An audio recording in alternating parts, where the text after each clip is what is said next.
지난해에 제 생일 때에 아이들이 저에게 생일 카드를 주었습니다. 손자, 손녀, 딸, 사이, 아들, 며느리가 카드를 정성껏 만들어서 저에게 줬어요. 그 카드의 내용 중에 공통점이 하나가 있었어요.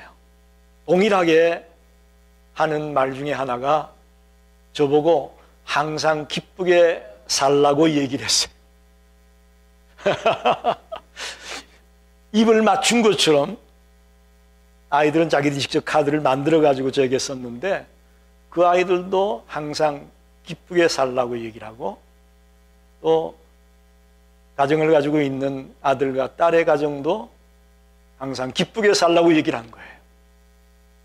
제가 늘 항상 기뻐하라고 설교했었는데 동일하게 아이들이 제 생일날 항상 기쁘게 사시라고 이야기를 해서 온 가족이 같이 웃었던 적이 있습니다.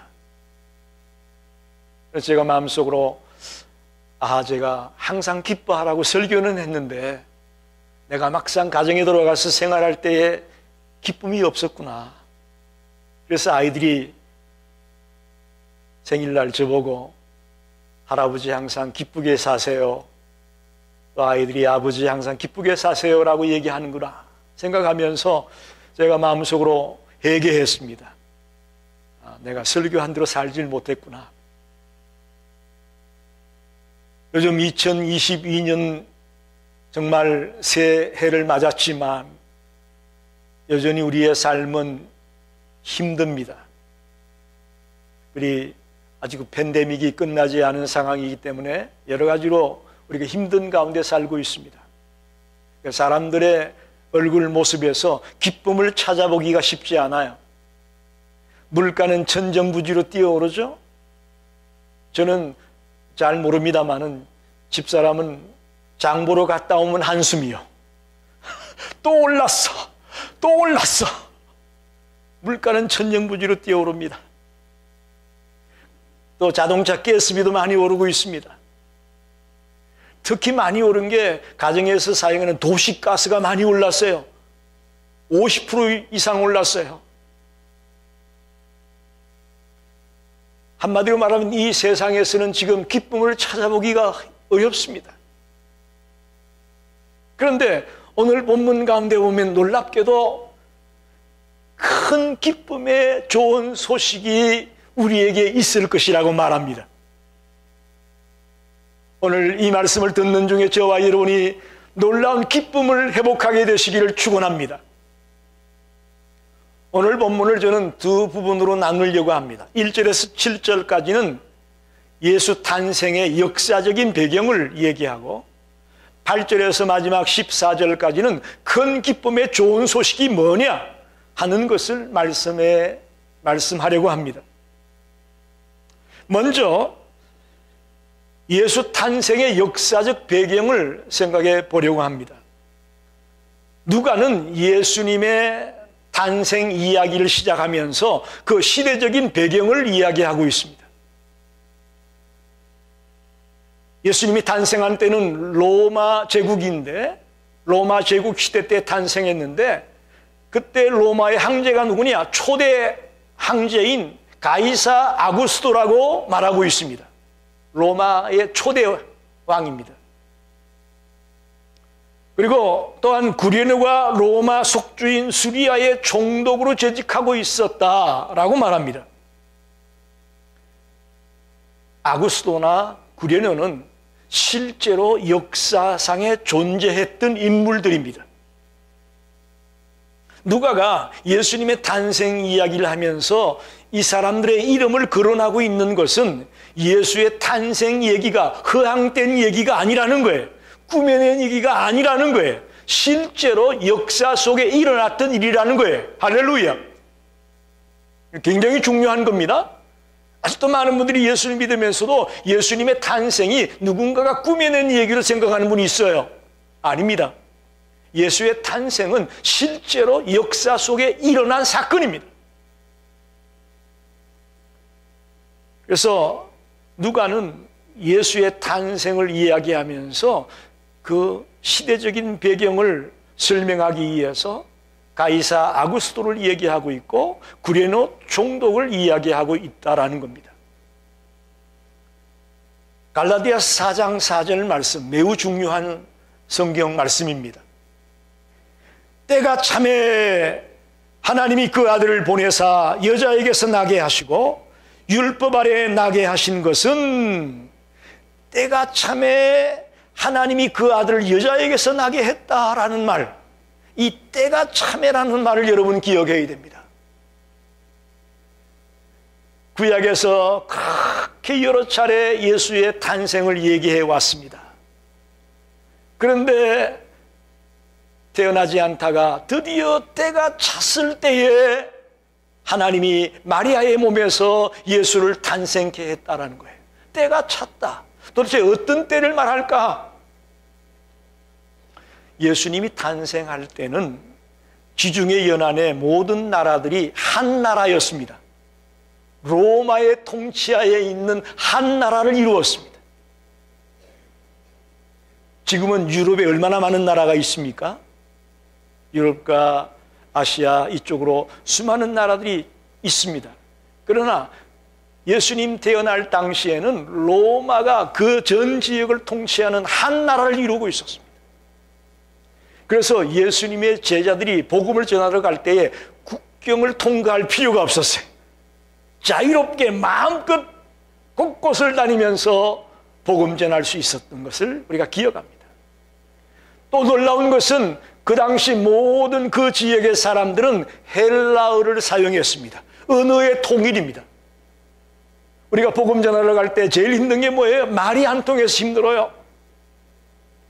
그래서 우리가 나이 들어서 이제 내가 좀 선교지에 가서 선교하고 싶다고 하는데 힘든 게 뭐냐? 언어 때문이에요. 그런데 그 당시에는 모든 나라들이 헬라어를 사용하는 그런 때가 되었다는 것입니다.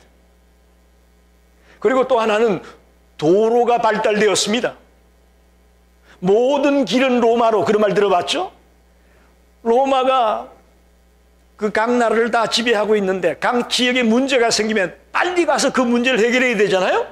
그러기 위해서 길을 닦은 거예요. 길을 닦아놔가지고 저쪽 지역에 문제가 있었기 때문에 로마의 근위병들이 쏜살같이 달려가서 그 문제를 해결시키는 거예요. 그래서 길이 발달되어 있었습니다. 도로가 발달되어 있었습니다. 또 하나 중요한 것은 디아스포라 유대인들입니다. 그 유대 땅에 살고 있던 백성들이 곳곳으로 흩어져서 살게 되어집니다. 그래서 사도 바울이나 하나님의 종들이 복음 전하러 갈 때에 어떤 복음 증거의 어떤 밑바탕이 되는 사람들이 곳곳마다 있었어요. 그런 의미에서의 때가 참여입니다, 여러분. 막연하게 때가 참여가 아니에요. 그런 여러 가지 모든 조건들을 하나님이 다 만들어 놓고 때가 찼을 때에 예수 그리스도를 이 땅에 태어나게 하셨다는 겁니다. 또한 이 말은, 또한 이 때가 참여라는 말은 역사가 인간의 왕에 의한, 한 나라의 왕에 의해서 역사가 움직여지는 것이 아니고 하나님의 손길에 의해서 이 역사가 움직여지고 있다는 것을 말하고 있습니다. 할렐루야.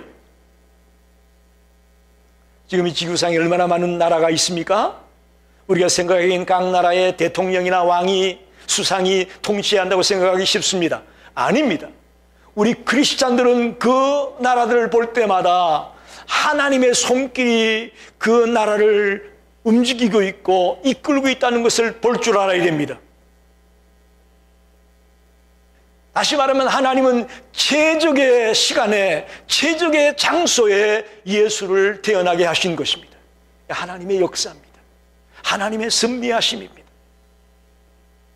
미가서 5장 2절에 이런 예언의 말씀이 있었습니다.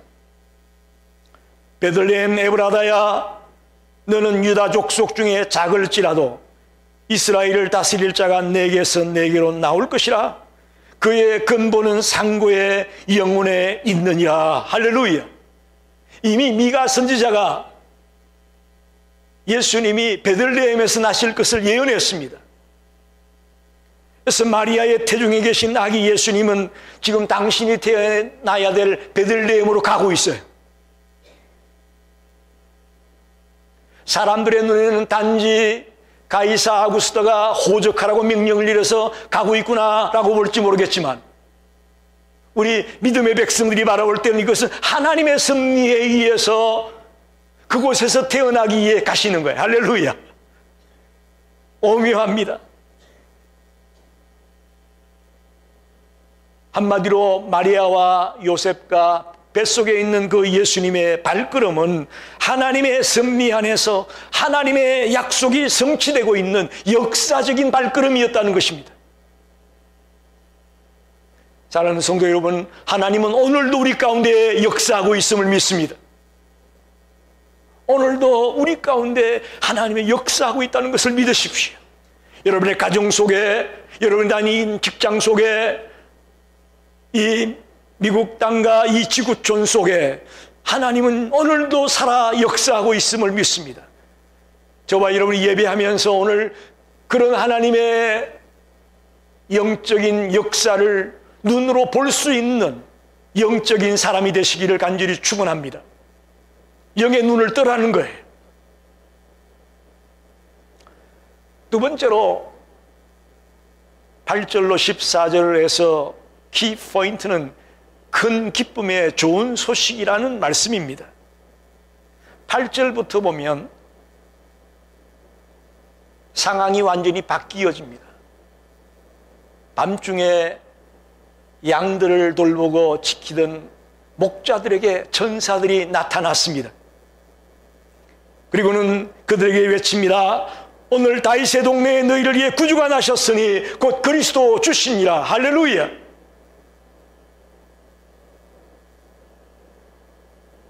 로마의 화려한 궁전에서 이 얘기를 한 것이 아닙니다. 사람들이 많이 모여있는 그런 시장에서 이런 얘기를 하신 것이 아니었습니다. 천사들이 그동안 멸시받고 천대받고 무시함을 받던 그 목자들에게 구주가 날 것을 알려주고 있습니다. 그러면서 10절에 보니까 이것이 바로 큰 기쁨의 좋은 소식이라고 목자들에게 이야기하고 있습니다. 우리는 이 본문을 가지고 주로 성탄절날 설교 듣는 것으로 우리가 만족했습니다. 아닙니다. 이 본문은 성탄절 때만 읽어야 될 본문이 아니에요. 우리의 신앙생활 가운데 그야말로 엄청난 기쁨의 소식이 이 본문 속에 있다는 것을 발견하게 되길 바랍니다. 도대체 예수의 탄생이 왜 큰 기쁨의 소식이 되느냐 하는 것을 몇 가지 살펴보려고 합니다. 첫째로 예수님의 탄생은 죄로부터의 구원이기 때문에 기쁨의 소식입니다. 죄로부터의 구원이기 때문입니다. 마태복음 1장 21절에 아들을 낳으리니 이름을 예수로 하라. 이는 그가 자기 백성을 그들의 죄에서 구원할 자이심이라. 예수라는 이름 자체가 자기 백성을 저들의 죄에서 구원할 자다라는 뜻이 담겨 있습니다. 죄는 우리들에게서 기쁨을 빼앗아 갑니다. 특히 세상 사람들이 이야기하는 기쁨은요, 그저 잠깐 왔다가 가는 거예요. 지속되지가 않아요. 그래서 어떻게 보면 유효기간이 짧다고 할까요? 그저 아이들을 기를 때에 아이들이 학교에서 시험 100점 맞아오면 그냥 잠깐 기쁘고 마는 거예요. 그 다음날 뭐 집안을 어지럽혀 놓고 난장반 피우면 또 싹 사라지잖아요. 세상 사람들이 말하는 기쁨은 잠깐이에요. 죄가 기쁨을 빼앗아 가버리고 맙니다. 예를 들어 보면 다윗의 경우를 한번 봅시다. 다윗이 얼마나 신실한 믿음의 사람이었습니까? 그런 다윗이 이 바세바의 사건으로 말미암아 죄가 들어오게 되니까 그의 삶이 엉망이 되고 마는 걸 우리가 알고 있지 않습니까? 하필 또 바세바가 그때에 아이를 배웠어요. 아이를 낳아서 7일째에 그 아이가 죽잖아요. 그러니까 바세바의 사건이 있고 나서 그 아이가 죽을 때까지 근 1년 가까이는 다윗의 삶은 완전히 엉망진창이었다, 이렇게밖에 볼 수 없는 거예요. 왕권도 무너지고 명예도 무너지고 모든 것이 완전히 땅에 떨어져 버리는 그런 안타까운 삶을 죄 때문에 살게 된 것이죠. 특별히 나단 선지자가 찾아와서 바로 당신이 그 사람입니다, 바로 당신이 그런 죄를 지은 사람입니다 하고 지적했을 때에 자기가 왕이니까 얼마든지 그걸 무마할 수도 있겠죠. 근력으로 힘으로 그런 나단 선지자를 그냥 지도새도 모르게 죽여버리고 자기의 죄를 은폐할 수도 있었을 거예요. 그러나 다윗은 그렇게 하지 않아요. 숨기고 감추는 것보다는 오히려 용서받고 죄에서 자유함을 얻는 것을 더 귀하게 생각했습니다. 그래서 내가 그 사람이요, 내가 그런 잘못을 저질렀소라고 하나님 앞에 잘못을 구하는 그런 장면을 보게 되죠. 이 죄가 너무너무 고통스럽고 힘든 걸 경험했기 때문이에요. 시편 32편이 다윗이 이때 지은 시예요. 바세바의 사건 이후에 얼마나 그 나날이 고통스러웠는가를 이렇게 시로 지었어요. 3절 4절을 보게 되면 내가 입을 열지 아니할 때에 종일 신음함으로 내 뼈가 쇠하였도다. 여러분, 뼈가 쇠할 정도로 고통스러웠어요. 주의 손이 주야로 나를 누르시오니 내 진액이 빠져서 여름 가무에 마름같이 되었도다. 짓눌림에 진액이 다 빠져나가 버리고 정말 살 희망이 없는 그런 존재와 같이 되었다고 말하고 있습니다. 죄를 회개하지 않고 갖고 있을 때 그 고통이 얼마나 괴로운가를 잘 표현해 주고 있다고 저는 봅니다. 여러분, 우리 인간들은 죄의 유혹을 벗어나기가 참 어렵습니다. 특히 술, 도박, 마약, 이 성적인 유혹 같은 것은 정말 빠지기 쉽습니다. 이런 인간이 해결할 수 없는 근원적인 문제를 해결하기 위해서 이 땅에 예수 그리스도가 오신 줄 믿습니다. 죄 용서로부터 오는 기쁨은 그 세상에 무엇과도 바꿀 수 없는 엄청난 기쁨임을 우리는 알아야 될 것입니다. 죄는 온 인류를 불행하게 만드는 악의 근세입니다. 선진국도 후진국도 이 죄의 문제를 해결하지 못합니다.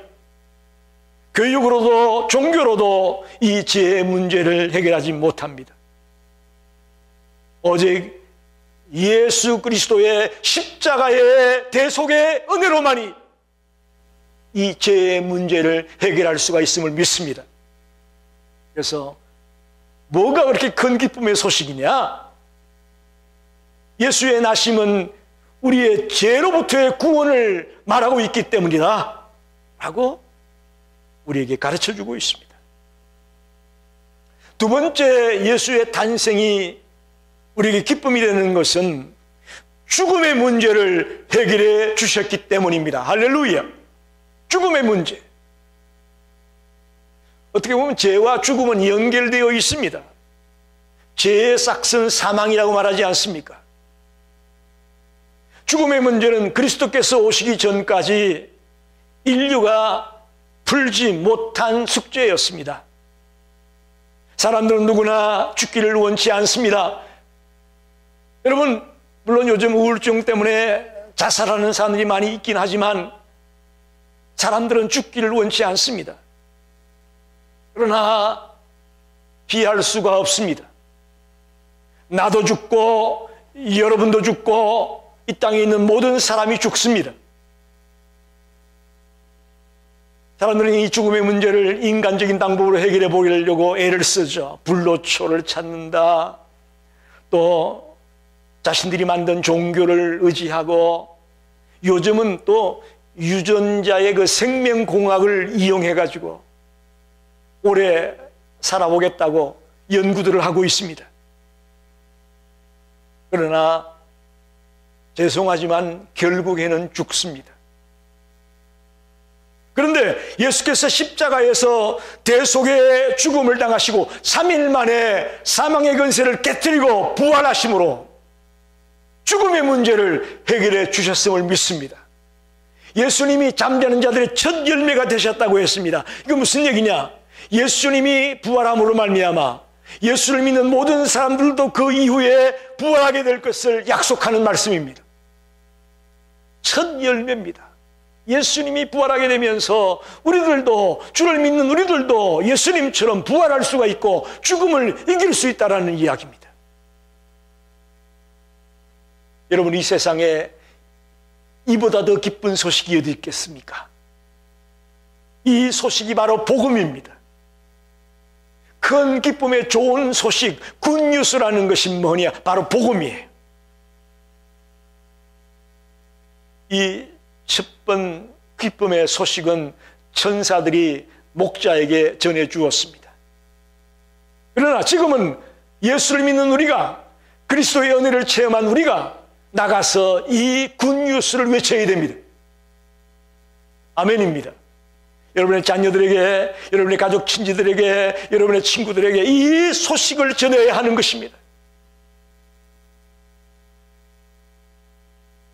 우리 성도들이 잘 이 귀한 놀라운 사실을 잊고 살아요. 처음에야 천사들이 목자들에게 이 소식을 전해 주었지만 이제는 아니에요. 이제는 우리가, 주님의 은혜를 체험하고 주님을 만난 우리가 이 복음을, 이 굿뉴스를, 죄에서 구원받고 죽음에서 건짐을 받는 이 놀라운 소식을 이제 우리가 외쳐야 된다는 것이에요. 여러분과 제가 죽음의 문제를 해결받은 것 때문에 기뻐하는 자가 되시기를 바랍니다. 마지막 하나는 예수의 나심이 왜 기쁨이 되느냐? 하나님이 우리와 함께 계시는 임마누엘이기 때문에 그렇습니다. 마태복음 1장 23절에 보라, 처녀가 잉태하여 아들을 낳을 것이니 그의 이름을 임마누엘이라 하라. 이름을 번역한 적 하나님이 우리와 함께 계시다. 할렐루야. 임마누엘, 이 말을 기억하십시오. 예수의 나심이 주는 축복 중에 하나가 임마누엘입니다. 여러분, 이거보다 더 놀라운 충격적인 이야기는 없죠. 예수님이, 하나님이 나와 같이 계시다. 여러분, 곰곰이 생각해 보세요. 엄청난 이야기예요. 엄청난 이야기예요. 에덴 동산에서 인간들이 하나님과의 계약을 깨뜨렸죠. 선악과를 따먹으면 정령 죽으리라는 말씀, 절대 먹지 말라는 그 약속을 깨뜨려서 하나님과의 관계가 깨어지고 말죠. 인간이 타락함으로 하나님이 떠났습니다. 하나님이 떠나셨어요. 바꾸어 얘기하면 구원이란 뭐냐? 하나님이 나에게 찾아오는 게 구원이에요. 타락함으로 멸망하고 심판당하면서 하나님이 떠나간 것이고, 우리가 구원받게 되고 영생을 얻게 되고 하나님의 자녀가 되는 것은 하나님이 찾아오는 거예요. 여러분, 구원 받으셨습니까? 그러면 여러분께는 하나님이 찾아오셨다는 거예요. 할렐루야. 그게 임마누엘이에요. 그게 임마누엘이에요. 우리가 하나님을 찾아가는 것이 아니라 하나님이 우리를 찾아오신 거예요. 하나님이 인간의 몸을 입고 이 땅에 우리를 찾아오셨어요. 그게 임마누엘이에요. 죄를 짓게 되면 하나님이 불편하게 느껴집니다. 아담과 하와는 죄를 짓고 나서 나무 뒤에 가서 숨었다고 했지 않습니까? 죄를 짓게 되면 이렇게 하나님과의 관계가 멀어지고 불편해집니다. 다윗도 조금 전에 설명했다시피 바세바의 사건 이후에 뼈가 새하여지고 내 진액이 다 빠져나가서 여름 가뭄이 마름같이 되었다라고 이 죄의 고통을 말하지 않습니까? 하나님과 멀어지면 이렇게 되고 마는 거예요. 하지만 예수 그리스도를 영접하게 되면 그때부터 잔치가 벌어집니다. 할렐루야. 저와 여러분의 삶이 이제 잔치하는 삶으로 바뀌어지는 거예요. 불편하고 정말 뭔가에 짓눌림을 당하는 그런 안타까운 삶을 살다가 주님을 영접하게 되면서 잔치하는 삶으로, 매일매일 파티하는 그런 삶으로 우리의 삶이, 우리의 인생이 바뀌어진다는 것입니다. 누가복음 1장 38절에 마리아를 보게 되면 주의 여종이오니 당신의 말씀대로 내게 이루어지이다. 이게 무슨 말인지 아세요? 주의 여종이니 당신의 말씀대로 내게 이루어지기 원합니다라는 이 말은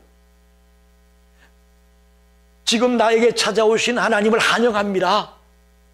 비록 이제부터 내 인생에 어떤 후폭풍이 올지 모르겠지만, 처녀가 아이를 뱉다는 것 때문에 어떤 멸시와 수모를 당할지 모르겠지만 나는 주님을 받아들이겠습니다. 이 고백이에요.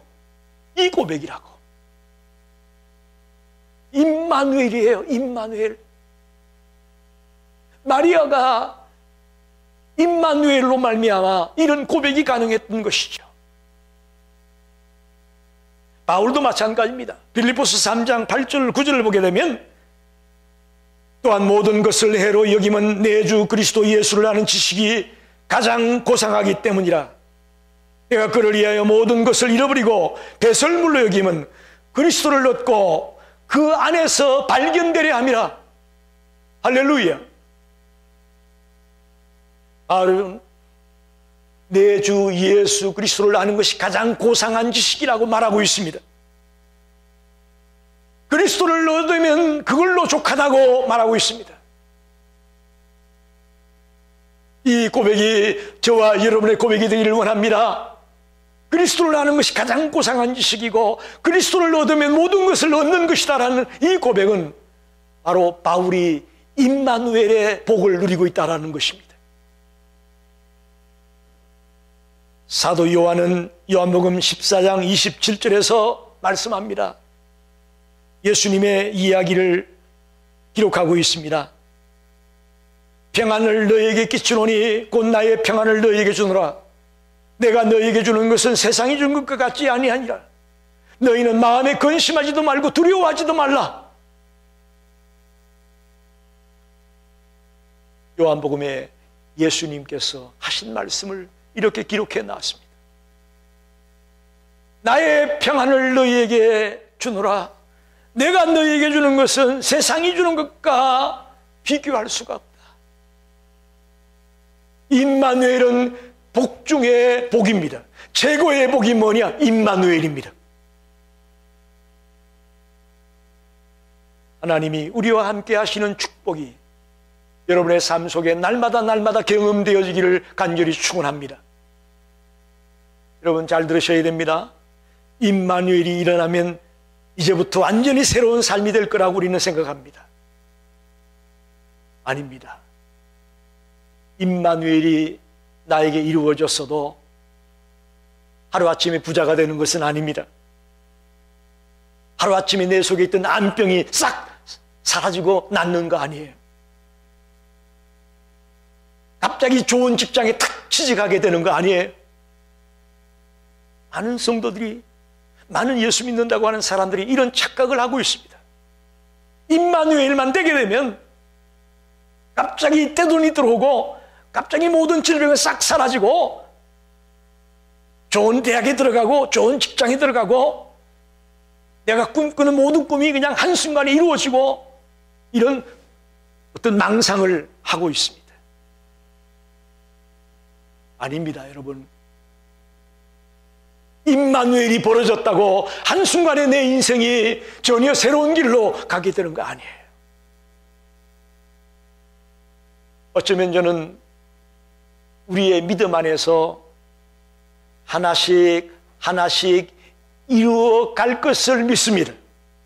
임마누엘로 말미암아 우리의 삶이 하나씩 하나씩 내 믿음이 성장되어 나가면 나갈수록 하나씩 하나씩 이 문제들이 해결되어지고 정복되어져 갈 순간이 올 것을 믿습니다. 그리고 그런 믿음을 가지고 달려가는 것이죠. 시편 23편 4절에 다윗이 이렇게 고백합니다. 내가 사망의 음침한 골짜기로 다닐지라도 해를 두려워하지 않을 것은 주께서 나와 함께 하심이라. 주의 지팡이와 막대기가 나를 안위하시나이다. 여러분, 우리의 인생길이 이와 같습니다. 사망의 음침한 골짜기를 걷는 것 같은 것이 우리의 인생이에요. 인생길이 험난하답니다. 그러나 두려워하지 않을 이유는 주께서 나와 함께 하심이라. 할렐루야. 임마누엘이라는 것입니다. 임마누엘로 말미암아 이 사망의 음침한 골짜기를 걸어가도 나는 두렵지 않다라고 고백하고 있습니다. 이 고백이야말로 여러분의 고백이 되고 저의 고백이 되기를 원합니다. 말씀을 정리합니다. 내가 참해라는 말을 기억하세요. 내가 참해. 가이사 아구스토가 로마의 황제가 되고 구리누가 수리아의 총독이 되었을 때에 모든 나라가 로마의 통치하에 들어가고 언어가 헬라어로 통일이 되어지고 도로가 그냥 뚫려나가고 또 디아스포라의 유대인들이 곳곳에 흩어져 살고 있는 그때에 최적의 시간, 최적의 장소에 예수님이 하실 것이라는 것.